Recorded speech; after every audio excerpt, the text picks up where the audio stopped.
Una de ciencia, magia sin varita, detuvo la galaxia con mente infinita. Descubre, imagina, conecta sin fin. La semana científica está por venir. Descubre, imagina, conecta sin fin. La semana científica ya está por venir.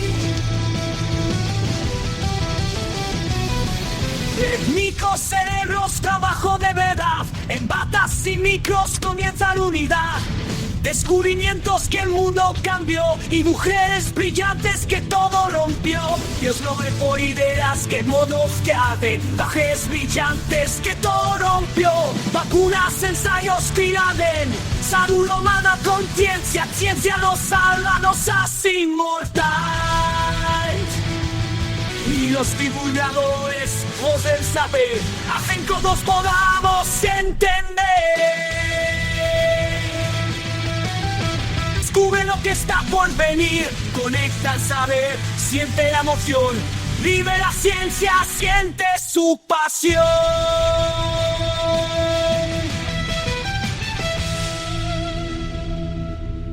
Hola, bienvenidos y bienvenidas a la Semana de la Ciencia, el primer congreso online 100% en YouTube creado por AMU Neuroscience and Biology.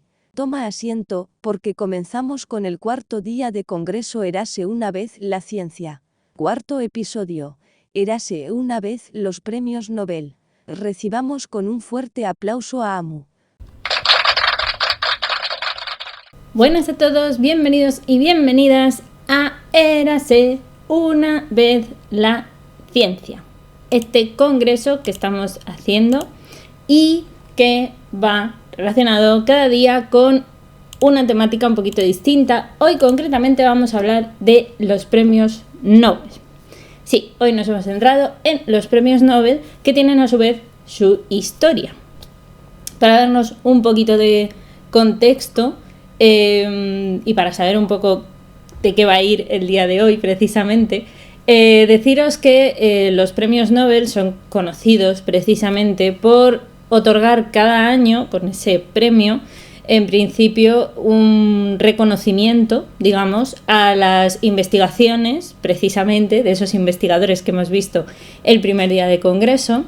Luego también, obviamente, los descubrimientos, que también los vimos el segundo día de esta semana de la ciencia, de Érase una vez la ciencia, ¿no? Esos descubrimientos que hacen un antes y un después en la historia. Y luego también, obviamente, contribuciones que, aunque a lo mejor no sean un antes y un después, son desde luego importantes para llegar a otros puntos, ¿no? A nivel de la humanidad, considerados así al menos. Y se suelen otorgar cada año y por tanto se hacen respecto de lo que hayas hecho el año anterior. Porque claro, intentar dar premios a futuro es un poco imposible todavía. Quizás en algún momento, cuando inventen la máquina del tiempo, no sabemos, pero de momento no.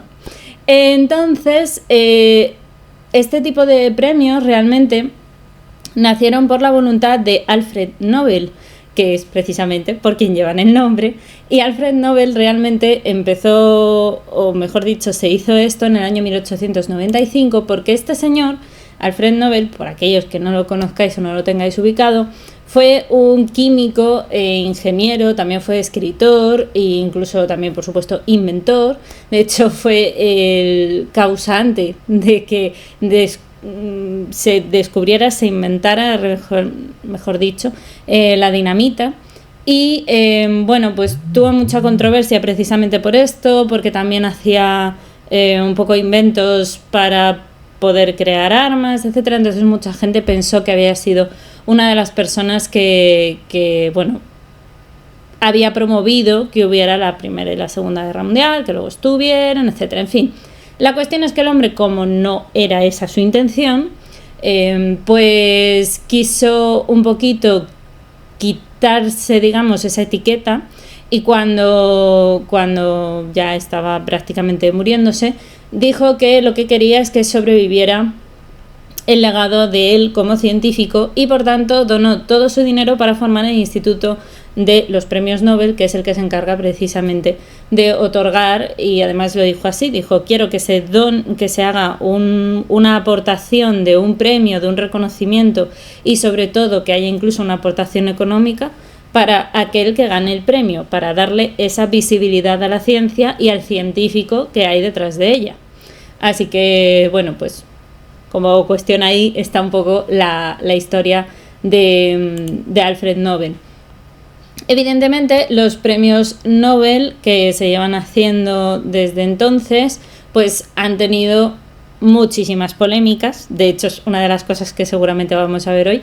Mucha polémica, mucha historia de por qué una persona recibe un premio Nobel, otra no, porque este tiene el reconocimiento pero el otro no, etcétera. Y esto casi os diría que lleva pasando desde los primeros premios Nobel que existieron, porque realmente de hecho desde los primeros premios Nobel ya hubo polémica.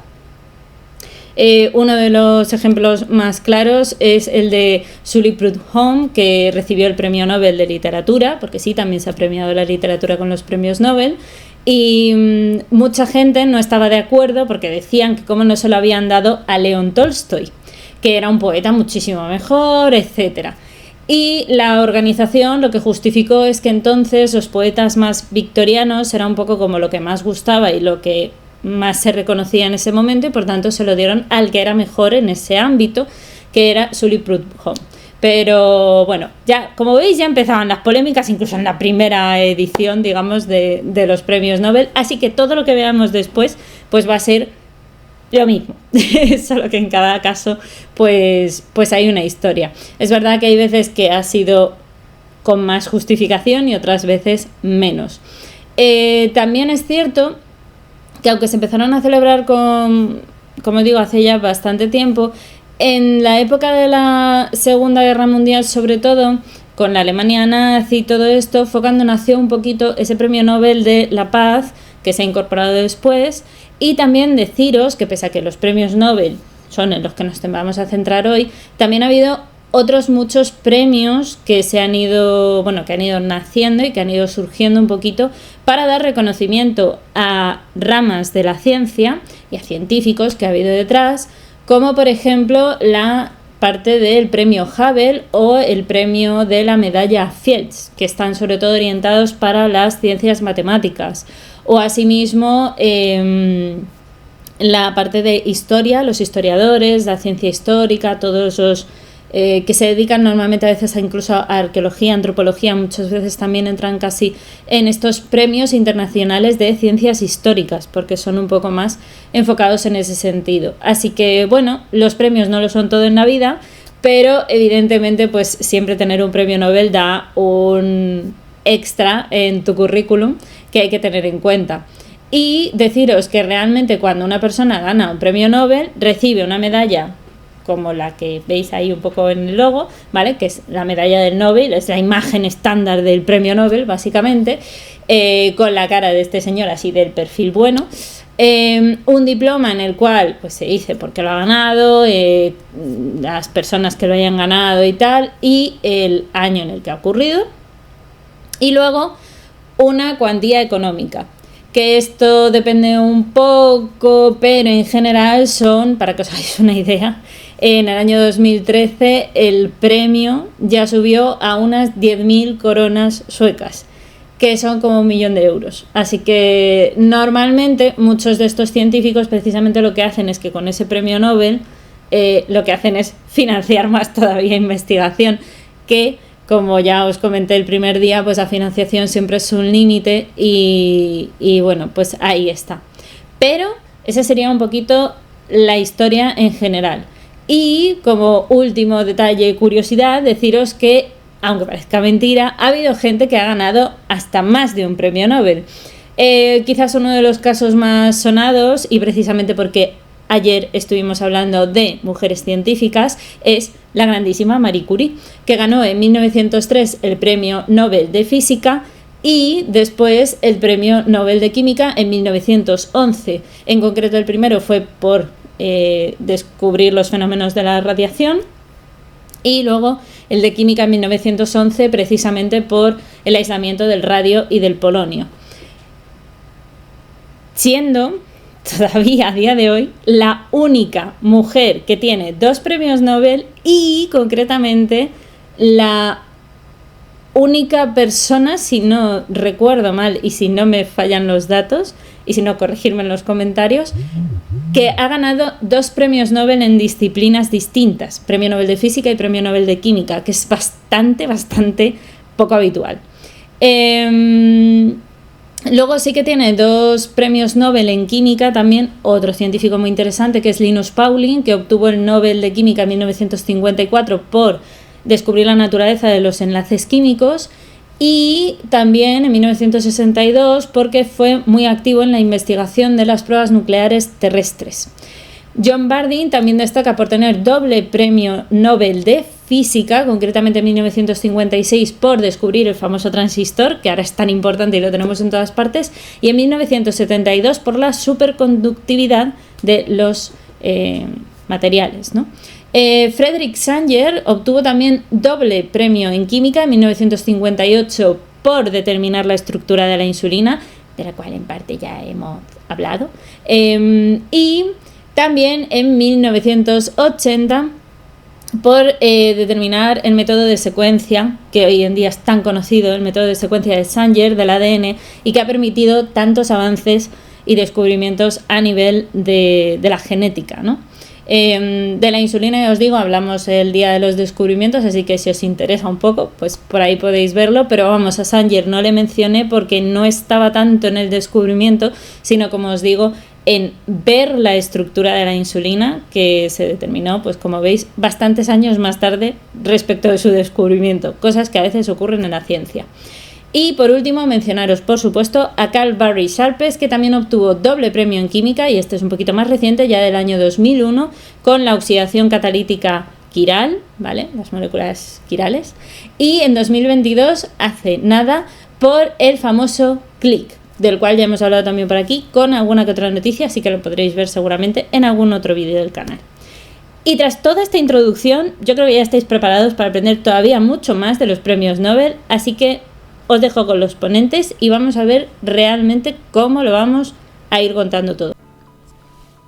¿Queréis conocer a los ponentes de hoy? Pues sentaros que empezamos. La primera de todas va a ser Luciana Baccaró, que nos viene a hablar de Tu Yuyu, una mujer Nobel. Y recuerdo que además Luciana estuvo en Mujeres que Inspiran, así que no es la primera vez que la podréis encontrar en este canal.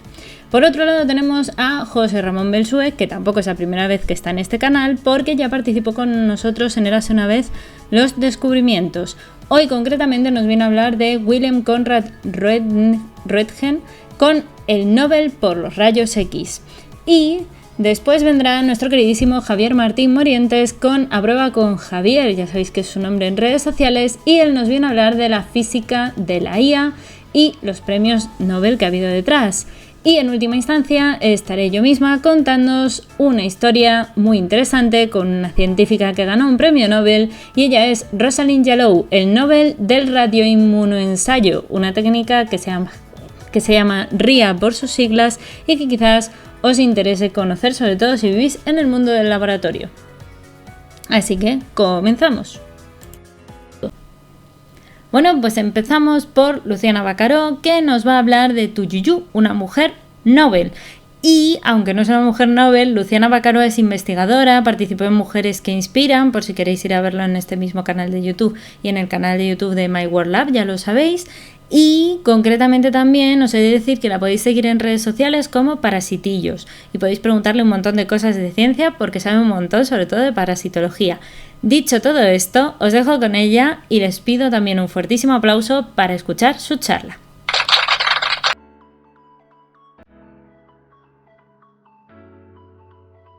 ¿Sabías que uno de los premios Nobel que ganó una mujer fue sobre un descubrimiento en parasitología? Hoy te presento a Tu Yuyu, la heroína silenciosa que ayudó a salvar millones de vidas usando medicina tradicional china y ciencia moderna. Todo comenzó en los años 60, en plena guerra de Vietnam.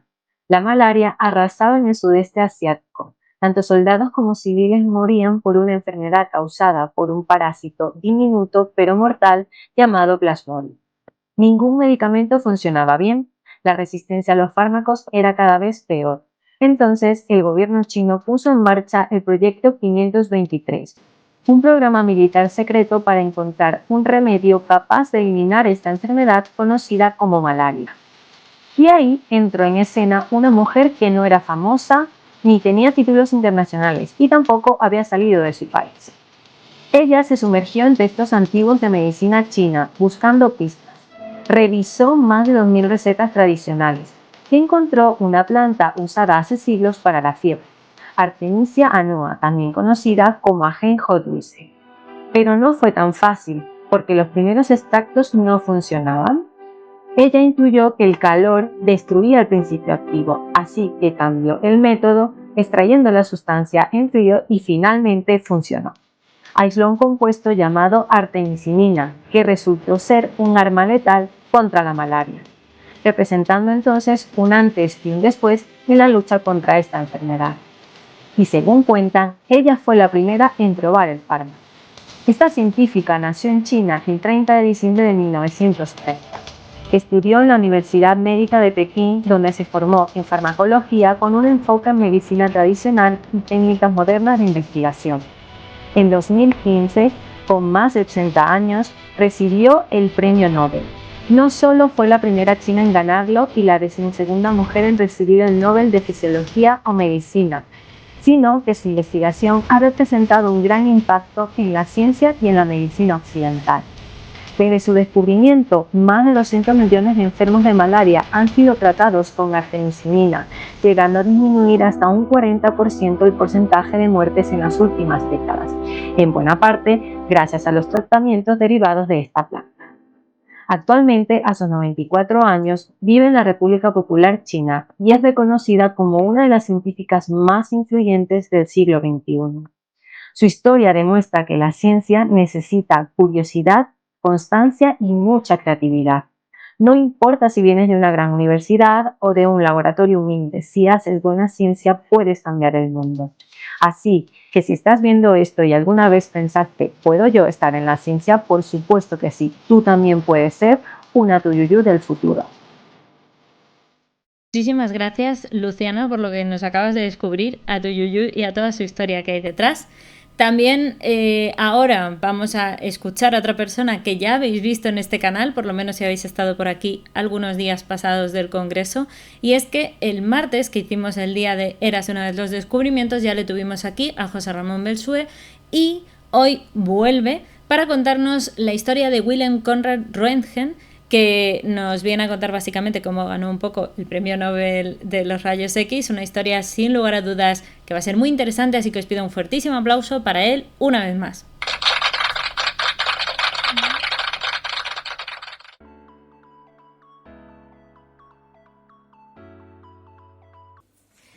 Hola de nuevo, aprovechando el vídeo anterior que hice sobre los rayos X, su descubrimiento y sus aplicaciones, y sobre todo aquello que tenía que ver con el sistema periódico, hoy vamos a hablar de un segundo descubrimiento tan trascendente o más como los rayos X. Se trata del descubrimiento de la radiactividad. Para conocerlo deberíamos de ponernos en trabajo estudiando los rayos X, que ya vimos en el primero de los vídeos que grabamos. La fluorescencia la observó Röntgen en 1895, como ya explicamos en aquel vídeo, y una pregunta que subyacía en el ambiente y que Henri Poincaré, un famoso sabio francés, planteó en enero de 1896, era muy sencilla. Si los rayos X provocan fluorescencia, tal vez las sustancias fluorescentes lo que hacen es emitir rayos X. Esa pregunta quedó en el ambiente, pero la escuchó un sabio francés cuya familia ya estudiaba la fluorescencia, tanto sus padres como su abuelo, llamado Henri Becquerel. Las experiencias de Henri Becquerel con las sustancias fluorescentes iban encaminadas precisamente a descubrir la viabilidad de que esas sustancias fluorescentes, excitadas por la luz del sol, cuando emitían la radiación fluorescente, la emitieran en forma de rayos X. Su experimento pues era muy sencillo, colocaba distintas sustancias al sol y luego esas sustancias las colocaba con una pequeña placa fotográfica sobre ellas. Esas placas supuestamente deberían ser veladas si las sustancias emitiesen rayos X tras la fluorescencia. Cierto es que los experimentos que hizo Henri Becquerel en febrero de 1896 velaban las placas, no todas las sustancias, sí algunas. En concreto, él demostró y descubrió que una sal de uranio doble y potasio sí que seguía velando las placas. De manera que consiguió intentar experimentar para ver qué tipo de radiación era esta. Pero, lamentablemente, en el 26 y el 27 de febrero de este año no hubo sol en París, de manera que él no podía excitar esa sustancia para que su fluorescencia posteriormente velase las placas fotográficas, suponiendo que fuesen rayos X. A pesar de todo, el preparado lo mantuvo igual, y aunque en París no había sol, él, a pesar de todo, reveló la placa en la que se habían colocado estos cristales y observó, sorprendido, que la placa se había velado igual. Es decir, no era la fluorescencia ni el sol que la estimulaba la responsable de que esta placa fuese velada. Y ahí es donde comenzó el estudio de lo que él denominó rayos uránicos, porque eran rayos que realmente procedían solamente de este producto, del uranio. El resto de las sustancias fluorescentes que él había estudiado no generaba este proceso. Sin embargo, no estuvo solo en este trabajo, en el estudio de estos rayos uránicos, porque una buena familia, recién casada prácticamente, los esposos Curie, Pierre y María Sklodowska Curie, tomaron un poco el relevo de los estudios que estaba haciendo Becquerel con los rayos uránicos. Y lo que ellos intentaron descubrir era el origen de esos rayos, porque bien es cierto que ya Becquerel había descubierto que esos rayos no tenían nada que ver con los rayos X. Se comportaban de manera diferente, generaban fenómenos físicos como descargas eléctricas en el aire de manera distinta a como lo hacían los rayos X. Y eso indujo a pensar a los esposos Curie que las sustancias que generaban estos rayos, que no eran X y que Becquerel había llamado rayos uránicos, debían de tener la peculiaridad de poder realizar por sí mismas una emisión de ese tipo de energía en forma de rayos susceptible de poder velar una placa fotográfica, de descargar unas placas de un condensador, etcétera, de un electroscopio. Y lo que sí que se dieron cuenta los esposos Curie es que esta propiedad era inherente al número de átomos, de manera que a mayor cantidad de átomos la propiedad era mucho más intensificada. Incluso Marie, en su estudio de todos los minerales que pudo encontrar en París, observó que también el torio presentaba una débil emisión de rayos, que finalmente ella decidió llamar radiactividad. Claro, cuando Marie y Pierre intentaron estudiar la radiactividad del uranio, se quedaron perplejos porque observaron que así como la actividad del uranio se podía medir a través de un experimento típico de descarga de un electroscopio, cuando acudían a los minerales naturales donde el uranio se encontraba, la descarga era mucho más rápida. Eso significaba que había mayor radiactividad en esos minerales que la que cabría de esperar si solamente se debiese al uranio que había en el interior. Y de entre todos los minerales comenzó a estudiar uno, la pechblenda, que es un óxido de uranio bastante complejo y que era muy abundante en las minas de Saint-Joachim-Chal en la República Checa. El uranio se utilizaba básicamente para colorear el vidrio de un color verde fosforescente muy bonito. Ellos lo que decidieron fue pedir ayuda a la mina para que les entregasen grandes cantidades no de la pechblenda, evidentemente, sino de aquellas sustancias que quedaban después de extraer el uranio. Porque ellos se dieron cuenta de que había algo en el interior de este mineral mucho más radiactivo que el propio uranio.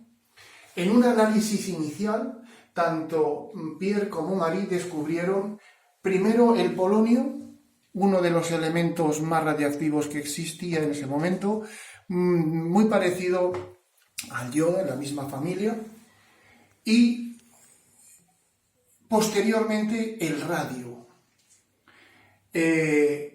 Ambos elementos estaban ahí, ellos sabían que existían, porque la radiactividad era inmensamente mayor cuando solamente estaban ellos que cuando estaba el uranio, pero no los podían ver tangiblemente, no se podían obtener porque las cantidades eran mínimas.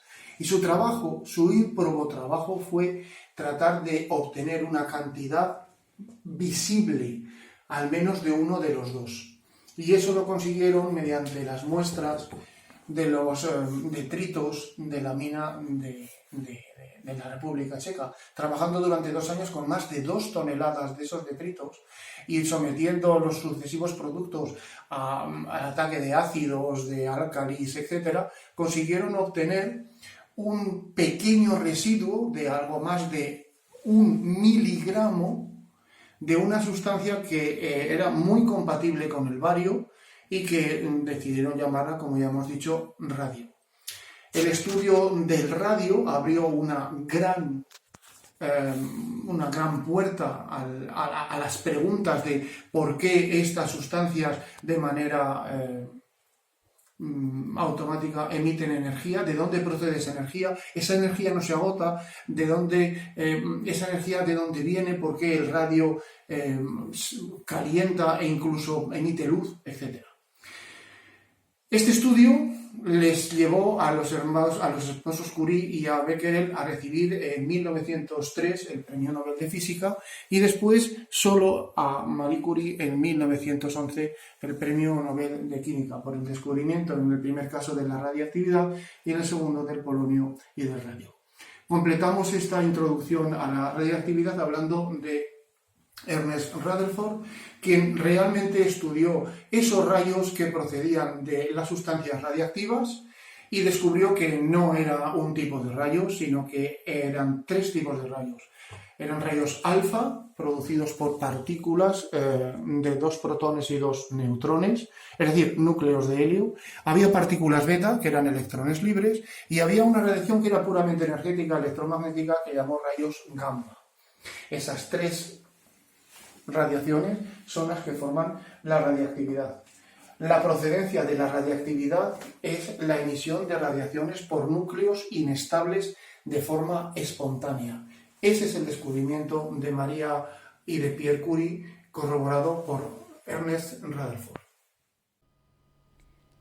Pues muchísimas gracias, José Ramón, por este grandísimo descubrimiento de cómo se llegó a este premio Nobel. Vamos ahora con Javier, que nos va a hablar de la física de la IA y los premios Nobel. Así que nada, un fuertísimo aplauso para él.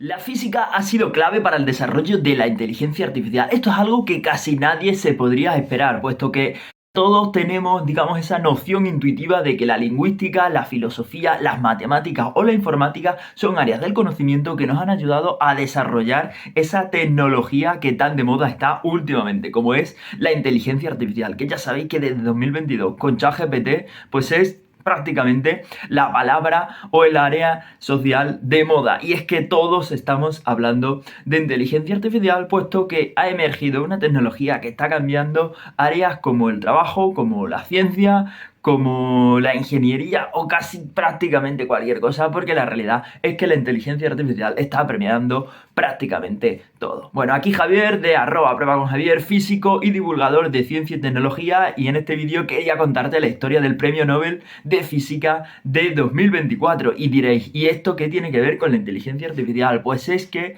precisamente ese premio fue para la inteligencia artificial, o mejor dicho, los desarrollos científicos, los avances en física que hicieron posible el desarrollo de lo que hoy conocemos como inteligencia artificial generativa. Y es que el año 2024 la Academia Sueca, el premio Nobel, fue a parar a Hinton y a Hochschild, 2 físicos que con sus trabajos han permitido ese desarrollo de la inteligencia artificial generativa. Pero no solo eso, sino que Además, el premio de química también fue a parar a la inteligencia artificial, en este caso para Demis Hassabis, digamos que es el CEO de Google DeepMind, la sección de Google dedicada a la ciencia, por el desarrollo y sobre todo por la predicción de la estructura tridimensional de las proteínas, lo que ha acelerado, digamos, grandes avances tanto en el sector farmacéutico como en el sector de la medicina.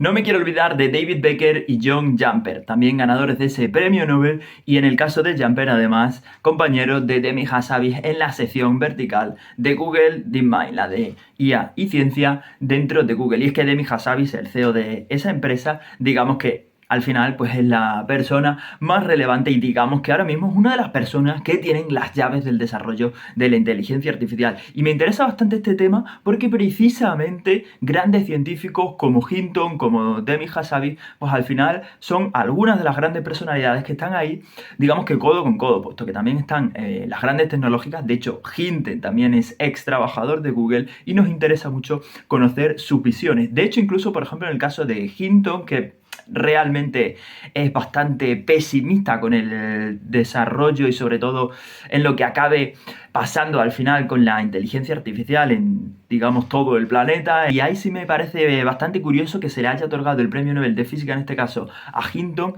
y no, por ejemplo, a otros compañeros que también ganaron el Turing, digamos, por los mismos descubrimientos. Y es que el premio Turing es el Nobel de la informática. Entonces, se especula que la Academia Sueca, aparte de premiar o de hacerle ver a toda la sociedad la importancia de la inteligencia artificial y que quizás es un boom o, por así decirlo, algo que ya no tenga marcha atrás y que seguramente sea una de las grandes revoluciones industriales, históricas.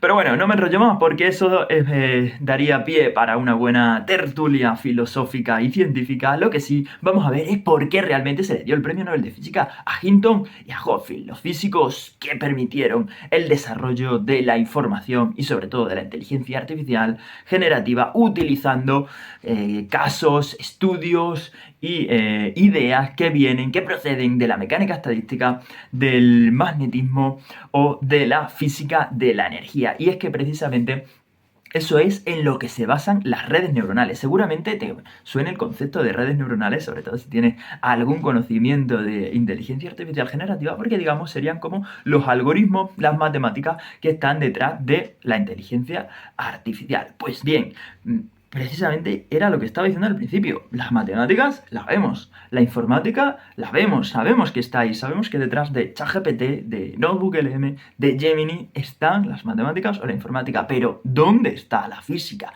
Pues bien, las redes neuronales se han construido efectivamente con conceptos de la física, sobre todo de la mecánica estadística. Esto es lo que promulga o las ideas que desarrolló en este caso Hopfield, que es el de las redes de Hopfield, valga la redundancia, y lo que se basa es que, digamos, aquellas ideas de la física estadística en la que un espacio bidimensional o tridimensional pues va teniendo distintas energías, eso es lo que hace que, por ejemplo, si tú sueltas una pelota en un valle, en una montaña, en un, digamos, paisaje de la naturaleza física real, pues siga por unos caminos. Esto es algo que está bastante presente en muchas áreas de la física. Al final, el principio de mínima energía es algo que está en distintas áreas de la física, incluso con sus distintas versiones, ¿no? Por ejemplo, en el caso de la óptica, el principio de Fermat dice que la luz siempre que pueda va por una línea recta, ¿no? Por así decirlo, sería dentro de esa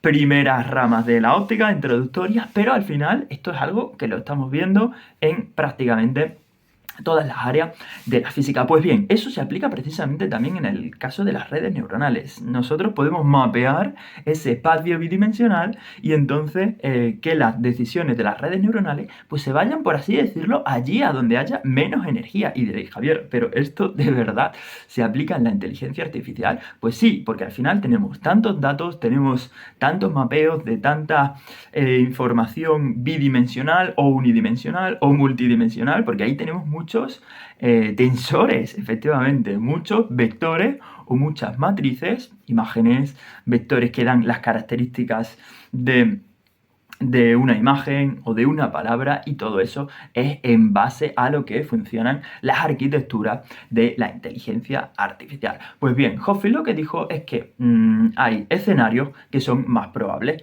que otros, o lo que es lo mismo, que según cómo vamos mapeando esas energías de la información digital, pues la inteligencia artificial, digamos que te va a mostrar unos resultados u otros. Esto es igual que si vas por el paisaje, y lo normal es que te vayas por esos espacios de menor energía, es decir, los espacios que tienen menor altura. Esto es lo mismo que sucede cuando tú te vas al sofá porque estás cansado, ¿no? Te vas al sitio de menor energía para ti, porque precisamente lo que quieres hacer es guardarte esa energía para ti. Bueno, pues bien, Hinton, en este caso, ex trabajador de Google, también supuso avances importantes en el ámbito de la física que desenvolvieron en esos resultados de la inteligencia artificial generativa.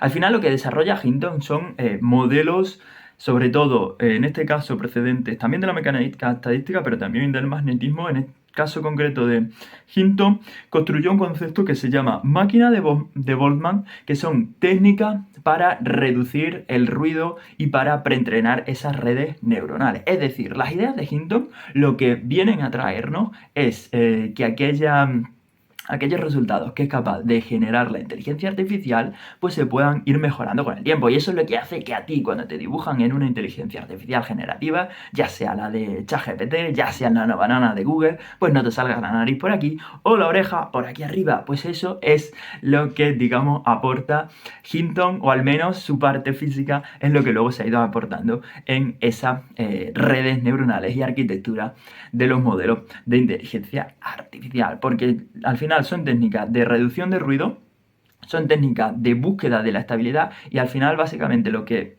sería en el caso de la IA generativa es que si traemos una especie de J, es la analogía que se suele poner, y la J sale, digamos, un poco redondeada, pero empieza a parecerse a esa figura de la J, pues lo que hace la reducción del ruido, el entender qué patrones se repiten más, el haber tenido ya un entrenamiento que corrija esos pequeños errores y sobre todo que detecte las figuras más probables que aparezcan, bueno, pues lo que hace es que mejora esa J gracias a esas técnicas de reducción de ruido, de conocimiento de patrones y de pulir, por así decirlo, el resultado final, la salida de la inteligencia artificial generativa.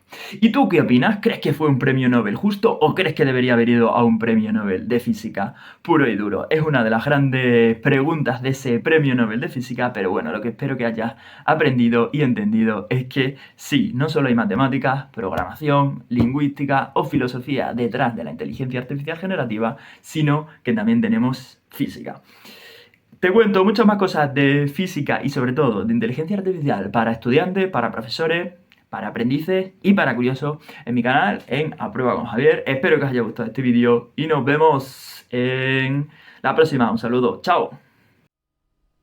Muchísimas gracias, Javier, por tu charla y por tu ponencia y por aprender tantísimo junto contigo con los premios Nobel de la IA, que al final son quizás de los más actuales, ¿no? Yo personalmente os voy a dejar ahora mi charla en la cual os hablo un poquito de otra premio Nobel muy interesante, que es Rosalind Yalow, que además estuvo implicada en el descubrimiento y en lo que sería luego ganar el premio Nobel del radioinmunoensayo. Así que creo que merece mucho la pena y os animo a que os quedéis a ver esa charla y ya está. Os dejo conmigo misma.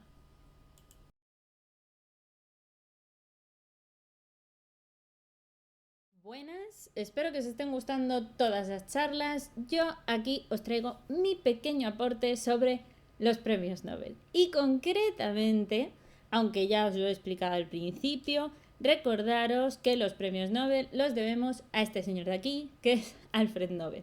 Pero no os quiero hablar de Alfred Nobel, porque ya lo he hecho al principio, sino que lo vamos a hacer concretamente de una mujer, como veis ahí, que se llama Rosalind Yalow.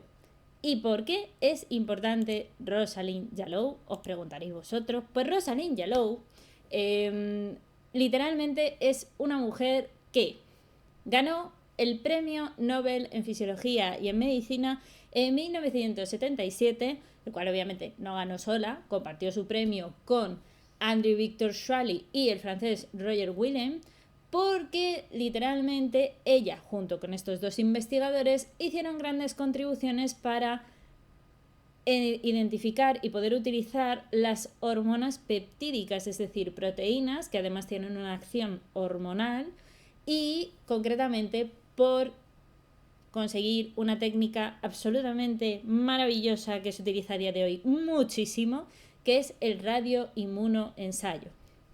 Y de hecho, también os he de decir que, aparte de tener un premio Nobel, en 1976 fue también la primera mujer a quien se le otorgó el premio Lasker, que es un premio también, como digo, de reconocimiento de la ciencia y de tus trabajos hechos en este ámbito.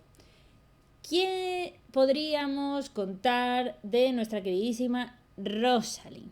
¿Y por qué es importante la técnica del radioinmunoensayo? Pues básicamente porque es una técnica revolucionaria que permitió, entre otras muchas cosas, tener unas cantidades muy pequeñas de las hormonas y de otras sustancias del cuerpo y poder marcarlas, identificarlas y verlas de alguna forma. Permitió, entre otras cosas, diagnosticar muchísimas enfermedades hormonales, tales como la diabetes, muy importante, el hipotiroidismo, la infertilidad, entre otras muchas cosas. También, por supuesto, facilitó el desarrollo de, mejor dicho, lo está facilitando ahora, el tratamiento de los distintos tipos de enfermedades de modo muy personalizado y poder adaptarlo a cada individuo, por tanto.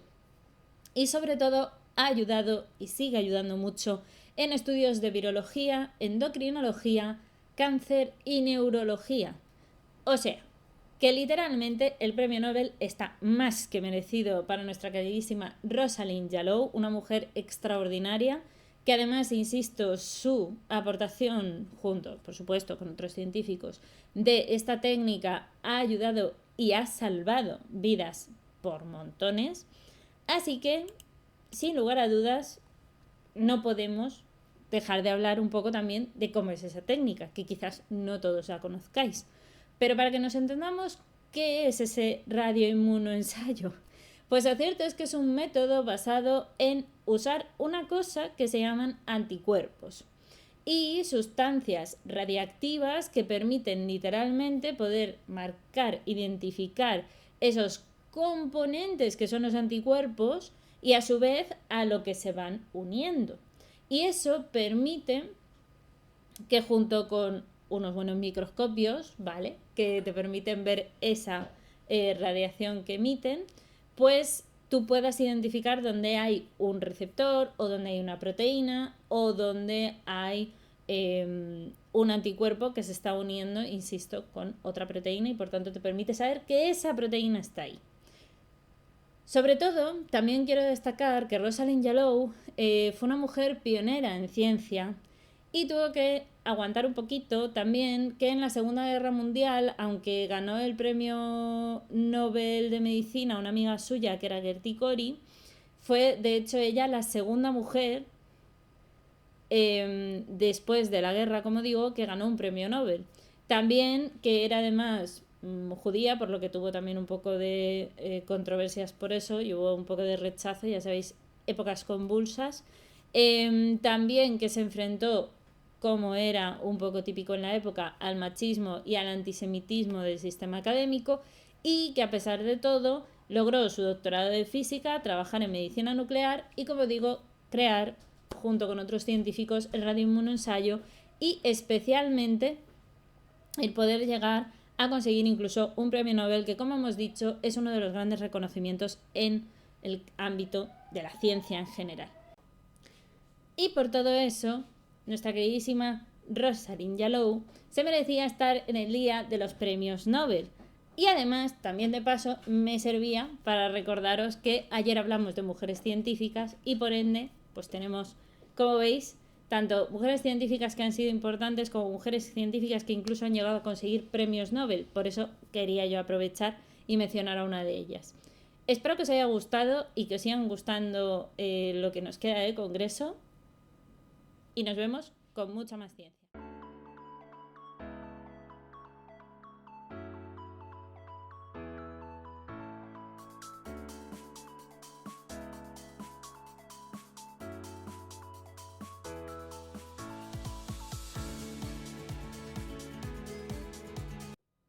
pues hasta aquí el día de hoy. Ya hemos hablado de los premios Nobel, de sus luces, de sus sombras, lo que suponen para la ciencia, lo que suponen para los científicos, básicamente todos los culebrones que se montan alrededor y también sobre todo lo importantes que son. Los Nobel al final son un premio más, no significa que si no tienes un premio Nobel en tu vida no seas un científico sumamente importante, pero al final, bueno, es un reconocimiento que está muy bien siempre también. También tiene ahí como ciertas luchas de poder, por lo que hemos visto, omisiones históricas también, sesgos de género, porque hay muchos más hombres que mujeres que han recibido un premio Nobel, de lo cual ya hablamos también ayer en el día dedicado a las mujeres científicas, y aún así la ciencia y su reconocimiento en todos los ámbitos siempre es bueno y siempre es positivo. Y también sobre todo necesitamos al final valorar, y yo creo que es en donde hay que hacer énfasis, y por eso también os lo comentaba el primer día cuando hablábamos de los investigadores, la colaboración entre todos los científicos, la perseverancia que tienen que tener para poder llegar a esos descubrimientos que vimos el segundo día, y también un poquito de ir dando ese reconocimiento, si bien no a veces solo con un premio Nobel, simple y llanamente con artículos o con visibilidad o con publicaciones de divulgación científica que nos permitan realmente dar esa visión, ese conocimiento de que existen todas estas personas detrás, aparte por supuesto de todos sus descubrimientos que también deben de pasar a la historia. Y dicho todo esto, pues yo os diría que nos fuerais del todo o que solamente nos vayamos hasta mañana, porque sí, mañana seguimos con este congreso y con esta Semana de la Ciencia y concretamente vamos a hablar de la salud humana, una cosa sumamente importante y tenemos que intentar contribuir a mantenerla y a ser muy longevos y sobre todo lo ligaremos muy bien también con el día siguiente, que será el día dedicado a la salud del planeta, porque sin un planeta sano, la salud humana tampoco puede existir. Así pues, os emplazo a mañana. Si os está gustando, dejadlo en comentarios, dejad los likes, los me gusta, todas estas cosas que ya sabéis que tenéis que hacer. Y nos vemos mañana con otro maravilloso día de congreso y que la ciencia y la fuerza os acompañe. Chao, chao.